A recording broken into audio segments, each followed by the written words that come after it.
आज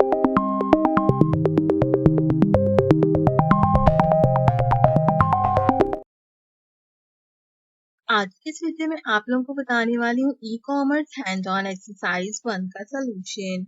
आपको यहाँ पर सबसे पहले प्रॉब्लम स्टेटमेंट दी गई है जिसके अंदर आपने अपने गिवन टास्क को यहाँ पर कंसीडर आउट करना है। आप अगर पहली बार ई कॉमर्स का कोर्स कर रहे हैं तो सबसे पहले आप मेरे चैनल का विजिट कीजिए और मैंने फ्रीलांसिंग हैंड ऑन एक्सरसाइज 1 का सोल्यूशन अपलोड आउट किया है। मेक श्योर कीजिए कि आप इसको चेकआउट कीजिए ताकि आपको पता चले कि पहली बार डिजिटल स्किल पे एक्सरसाइज किस तरीके से करते हैं और अपनी एक्सरसाइज को किस तरीके से बनाकर सबमिट करवाया जाता है। उसके बाद आप अपनी दूसरी कोर्स ई कॉमर्स की एक्सरसाइज को परफॉर्म आउट कीजिए। तो पूरे प्रोसेस को चेकआउट करने के लिए आपने फ्रीलांसिंग की वीडियो को लाजमी चेकआउट करना है मेरे चैनल से।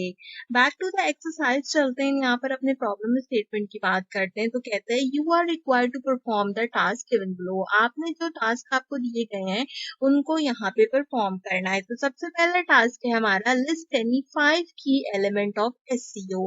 आपको यहाँ पे कोई से भी 5 एससीओ के जो है वो की एलिमेंट बताने हैं। इसलिए मैं हमेशा कहती हूँ कि search engine optimisation and affiliate marketing का कोर्स लाजमी कीजिए अगर आप पहले ई कॉमर्स का कोर्स करना चाहते हैं। अगर आपको search engine optimisation and affiliate marketing आती होगी तो ई कॉमर्स का कोर्स आपके लिए आसान रहता है। सर्च इंजन ऑप्टिमाइजेशन की बात करें तो ये एक ऐसा हमारे पास मेथड होता है जिसके थ्रू हम अपने वेबसाइट्स को गूगल पे रैंक कराते हैं। 5 हमने की एलिमेंट बताना है जिसके अंदर सबसे पहला की एलिमेंट रहेगा हमारे पास कीवर्ड रिसर्च। आपने आइडेंटिफाई करना है कोई भी रेलेवेंट कीवर्ड को जो भी आपके प्रोडक्ट या सर्विस से रिलेटेड हो। आप जो भी कोई प्रोडक्ट ले रहे हैं जैसे कि टूथब्रश अगर आप ले रहे हैं तो toothbrush for kids, toothbrush for women, toothbrush for man, इस तरीके की, या खुद टूथब्रश भी एक अदद कीवर्ड है जो कि आपके प्रोडक्ट के रिलेटेड है। तो आप इस तरीके से सबसे पहले काम क्या करते हैं, कीवर्ड रिसर्च करते हैं। फिर आते हैं ऑन पेज ऑप्टिमाइजेशन। इसके अंदर क्या होता है कि आपने वेरियस एलिमेंट जैसे कि web pages, Meta title, Meta description, headings या कंटेंट जो आपके पास अवेलेबल होता है वो सारी चीजें एसईओ के पर्सपेक्टिव से यहाँ पर सॉल्व करनी होती है। तीसरी चीज हमारे पास कहलाती है लिंक बिल्डिंग। आपने हाई क्वालिटी लिंक्स जो है वो क्रिएट करने होते हैं अपने बैकलिंक्स अपने प्रोडक्ट्स के लिए। जैसे कि आप अलीबाबा से अगर प्रोडक्ट सोर्सिंग करते हैं तो आप वहां से बैकलिंक्स वगैरह क्रिएट कर सकते हैं। इसके बाद सबसे इंपॉर्टेंट चीज होती है क्वालिटी कंटेंट। अगर आपके पास क्वालिटी कंटेंट नहीं है, आपका कंटेंट आपकी टारगेट ऑडियंस को रीच ही नहीं करता, तो उस केस के अंदर आपके वेबसाइट या आपके ई कॉमर्स के बिजनेस को सपोर्ट मिलता ही नहीं है। मिसाल के तौर पे आप मेकअप का जो है वो ई कॉमर्स का स्टोर आपने ओपन अप किया हुआ है लेकिन आपकी जो टारगेट ऑडियंस आपने सेट कर ली है वो मेंस कर ली है, तो मेकअप का मेंस से कोई ताल्लुक नहीं होता। तो क्या होगा उस केस में, आपका जो भी प्रोडक्ट होगा उसकी रीच, उसकी क्वांटिटी, उसकी क्वालिटी जो होती है वो बेसिकली कम होती है। तो हमेशा अपनी टारगेट ऑडियंस को यहाँ पर कंसीडर आउट करें। फिर आपके पास आखिरी फैक्टर है वो है टेक्निकल एसईओ का फैक्टर। आपकी वेबसाइट की स्पीड क्या है, मोबाइल पे किस तरीके से लोड हो रही है, उसके बाद का स्ट्रक्चर किस तरीके से वर्क कर रहा है, यूजर फ्रेंडली है नहीं है।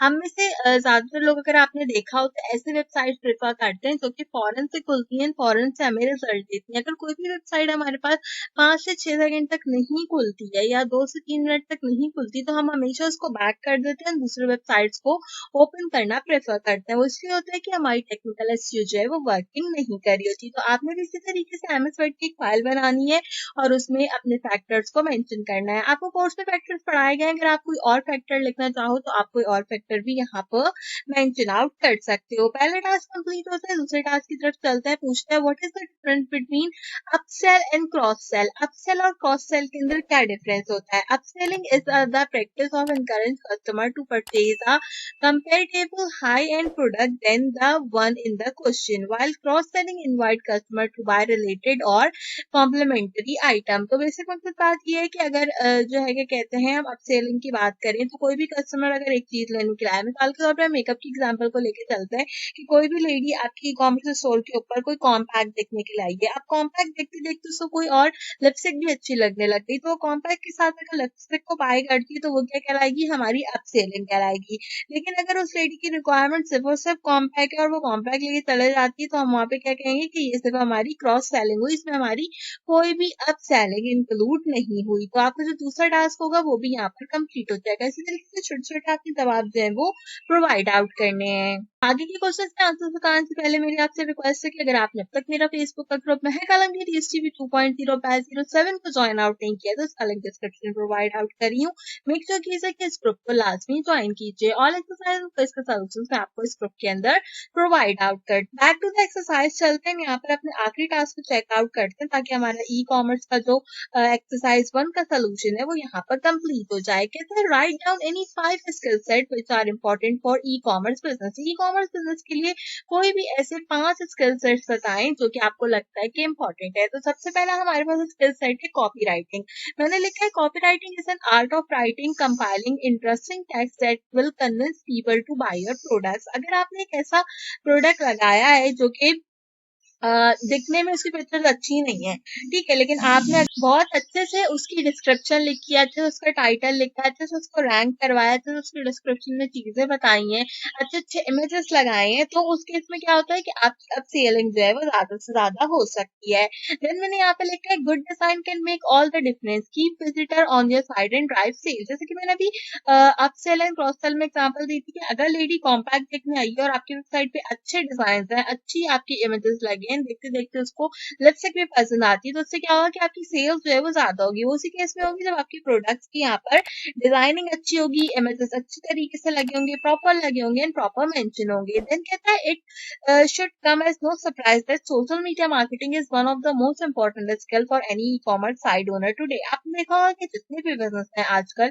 वो सब इंस्टाग्राम के थ्रू जो है वो अपने टारगेटेड ऑडियंस तक जाते हैं। तो आपका जितना ज्यादा अच्छा सोशल मीडिया मार्केटिंग होगी, फेसबुक, इंस्टाग्राम, ट्विटर, यूट्यूब, आप जितना ज्यादा उसमें प्रमोशन करोगे, जितने ज्यादा कंटेंट क्रिएटर्स के साथ आप जो है वो अपने चीजों को शेयर आउट करोगे, तो उतना ही ज्यादा आपको फायदा होगा आपके ई कॉमर्स बिजनेस के लिए। देन हमारे पास चौथा पॉइंट है more likely your customer will not make a purchase the first time they discover your brand और visit your site. On average, potential customer had to see your brand 4 times before they decide to make a purchase. इसका मतलब क्या है कि देखें बहुत बार ऐसा होता है कि हम पहली बार में किसी वेबसाइट को विजिट करें ना, वहां से कोई चीज बाय कर लें, अनलेस हमें पता ना हो कि वो ऑथेंटिक है। तो हम उस वेबसाइट का विजिट करते हैं, उसकी ऑथेंटिसिटी को चेकआउट करते हैं, 2-3 बार उस साइट पर विजिट करते हैं, उससे मिलती जुलती साइट पर विजिट करते हैं, देन जाके हमें जहाँ से भी कम प्राइस में या अच्छी चीज मिल रही होती है, जिनके रिव्यूज अच्छे होते हैं, हम वहां से अपनी चीज को परचेज करते हैं। तो आपने इस तरीके की अपनी वेबसाइट क्रिएट करनी है। पहली बार में ही आपका जो भी कोई कस्टमर है वो आपकी वेबसाइट से आपके उस प्रोडक्ट को बाय कर ले। Last but not the least कहता है e commerce business come with a lot of moving part, if you are not managing your time well it can be easily get overdone. यानी कि इसका basic मकसद है आपकी टाइम मैनेजमेंट। अगर आप टाइम मैनेजमेंट नहीं करते, अपने जो भी आपका कस्टमर है उसको चीजें टाइम पे नहीं पहुंचाते, तो उस केस में क्या होगा कि आपका जो भी, इसीलिए किसी भी ई कॉमर्स बिजनेस के अंदर टाइम मैनेजमेंट जो होती है हमारे पास वो काफी ज्यादा इंपॉर्टेंट होती है। तो ये थी हमारी ई कॉमर्स की काफी अच्छी सी एक्सरसाइज 1। मैं उम्मीद करती हूँ एक्सरसाइज आपको पसंद आई होगी। फिर से बताती चलो फ्रीलांसिंग के एंड ऑन एक्सरसाइज 1 का सोल्यूशन मैंने अपलोड आउट कर दिया, तो अगर आपने अब तक चेकआउट नहीं किया तो जल्दी से जाकर उसे मेरे चैनल से चेकआउट कीजिए। उसी में मैंने बताया कि एक्सरसाइज फाइल बना के सबमिट कैसे करानी है, आपने मोबाइल पे कैसे सबमिट करानी है, वो सब चीजें मैंने इस फ्रीलांसिंग हैंड ऑन एक्सरसाइज 1 के सोल्यूशन के अंदर आपको कंप्लीट बता रखी है। तो उम्मीद करती हूँ कि आज की वीडियो आपको पसंद आई होगी। ई कॉमर्स से related all exercise and quiz के सॉल्यूशंस के लिए मेरे चैनल को सब्सक्राइब कीजिए, बेल आइकन के बटन कॉल पर प्रेस कीजिए, कंप्लीटली फ्री है और इससे आपको मेरे आने वाले हर वीडियो का नोटिफिकेशन टाइम से मिलता रहेगा। उम्मीद करती हूँ कि आज की वीडियो आपको पसंद आई होगी। आज की वीडियो के लिए बस इतना ही। आपसे मुलाकात करूंगी अगले वीडियो में किसी और अच्छे टॉपिक के साथ। तब तक के लिए मुझे दीजिए इजाजत।